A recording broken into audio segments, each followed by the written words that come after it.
Say, I want to be the best, so I want to do this, so I want to do that. And if things in your life don't line up with that, get rid of that. It's not important. How do you improve? What do you study? You know, when I watch film, I'm always looking at not just what's happening, but what could happen, right? Good and bad. You know, if we did this, that would be successful. Yeah, but what if the defense countered with that?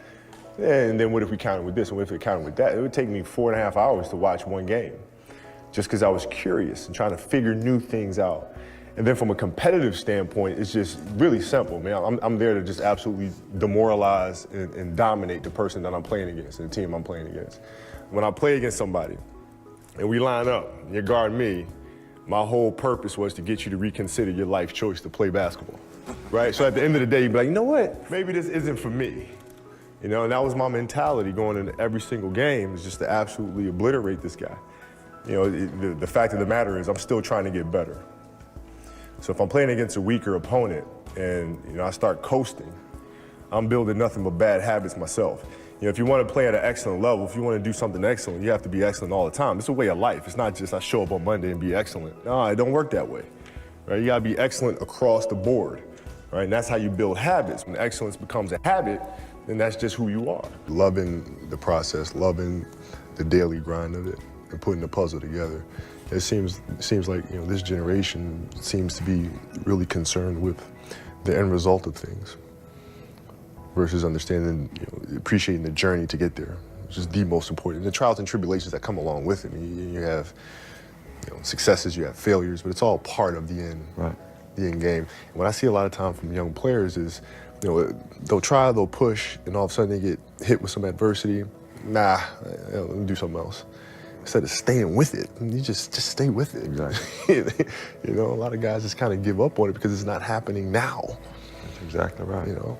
Everybody wants to be the beast, but not everybody wants to do what the beast do. You heard that one before. Oh yeah. So, but and that's the challenge. But that's what I love about the process of being a coach. With my kids, we talk a lot about just teaching excellence, because it translates, right? Whether it's football, basketball, or baseball, whatever it is. Once you learn what excellence looks like, you could translate that into any field, right? It's basketball, you translate it into writing, or whatever the case may be. Once you have what that excellence looks like and what that detail and attention to detail looks like, then you have a foundation that you can build anything on top of. We are sort of oriented toward helping people be successful and making the choices and decisions to be successful. And they say, well, if you go there, you won't have any fun. I gotta laugh. That's funny. That's so funny. That's such a like an average thing to say. Like I just don't. What the hell does that even mean? Have fun. All right. The fun of it is knowing you did your best to do something very well. Right. I mean, that's the fun of it. Right. Being excellent is fun. I have one of my good friend of mine is Nadia Comaneci. And so I asked her just out of the blue, because I kept hearing people say this about her. She missed her childhood and all sort of stuff. And I said, how do you feel about that? She goes, I don't know what the hell they're talking about. I learned how to be the best in the world, and I traveled the world and saw some amazing places. Most of my friends were being children doing what? Hanging out at the mall and shopping? Right. What's fun about that? I'm the best in the world. Right. That's fun to me. But I think we live in a little bit more of a, where do I get my self-gratification from? And do you really love the game, and do you love doing the things you need to do to be the best?